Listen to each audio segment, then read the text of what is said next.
Indonesia sedang mendapatkan gugatan dari Uni Eropa lantaran masalah ekspor. Setelah Indonesia memenangkan gugatan yang diajukan kepada Uni Eropa di Organisasi Perdagangan Dunia. Gugat ke WTO, nggak apa-apa, kita hadapi.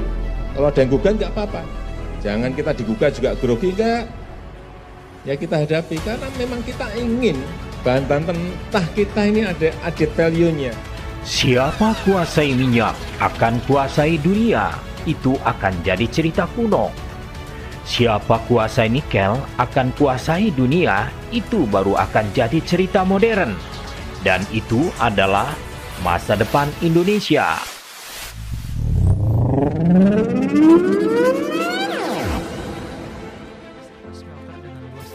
Indonesia akan geser kekayaan raja-raja minyak dunia. Energi baterai akan menggeser energi minyak fosil dunia. Itulah mengapa Arab, Amerika, dan mafia-mafia minyak melalui kacung mereka di Indonesia sibuk teriakan anti Jokowi, anti Cina PKI, anti WNA Tiongkok kuasai Morowali, dan sebagainya dan seterusnya. Tapi tak pernah sekalipun mereka teriakan anti bule-bule Amerika Serikat yang bercokol sekian lama puluhan tahun di tambang emas Papua dan tambang-tambang minyak juga gas di seluruh bumi Indonesia. Masa kejayaan raja-raja minyak Arab sedang di ujung tanduk. Akan diambil alih oleh raja-raja nikel dan industri baterai kelas dunia termasuk Indonesia yang akan transfer teknologi dari ahlinya yaitu Cina. Indonesia segera menjadi tuan besar bagi industri baterai dunia. Pada setiap pemerintahan yang lalu sebelum Jokowi, negara-negara maju telah sangat banyak menikmati nikel dari Indonesia dengan harga yang sangat murah. Mereka telah lama memanfaatkan daya tawar Indonesia yang sangat rendah dari kelemahan pemimpin-pemimpin Indonesia sebelumnya. Pemimpin-pemimpin Indonesia selain Soekarno dan Jokowi yang berjiwa minder di kancah persaingan bisnis kelas dunia. Di bawah para pemimpin minder itu, bangsa Indonesia adalah bangsa yang lugu, yang senang-senang saja ekspornya mengalir deras ke negara-negara orang lain meskipun itu dibayar dengan harga yang sangat murah. Hingga tibalah ketika Indonesia dipimpin oleh seorang presiden seperti Jokowi. Indonesia mulai berpikir bahwa mereka itu adalah negara-negara kecil. Tapi kenapa begitu kaya raya? Padahal mereka tidak punya nikel dan tidak punya kelapa sawit, tapi kok gayanya selangit. Apakah yang membuat mereka begitu sejahtera dan kaya raya sehingga bisa menjadi negara berpengaruh di dunia?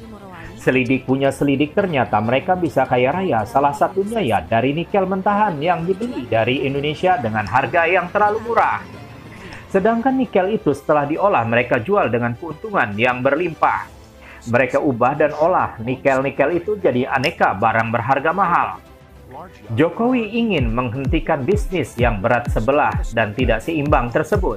Tetapi tentu saja harus tetap mentaati hukum internasional dan menunggu momentum yang tepat.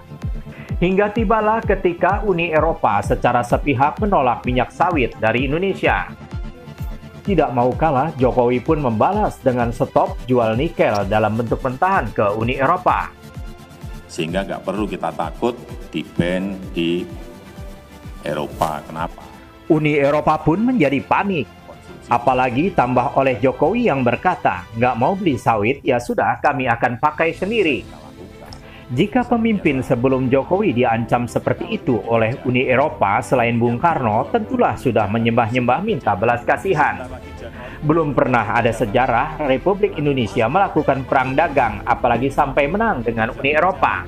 Tapi tidak dengan Jokowi. Impor minyak kita akan turun secara drastis.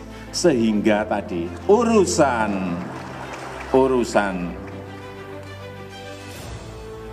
neraca perdagangan, transaksi berjalan kita menjadi lebih baik. Kenapa ini tidak dikerjakan dari dulu? Karena ada yang senang impor minyak. Saya tahu yang impor siapa sekarang.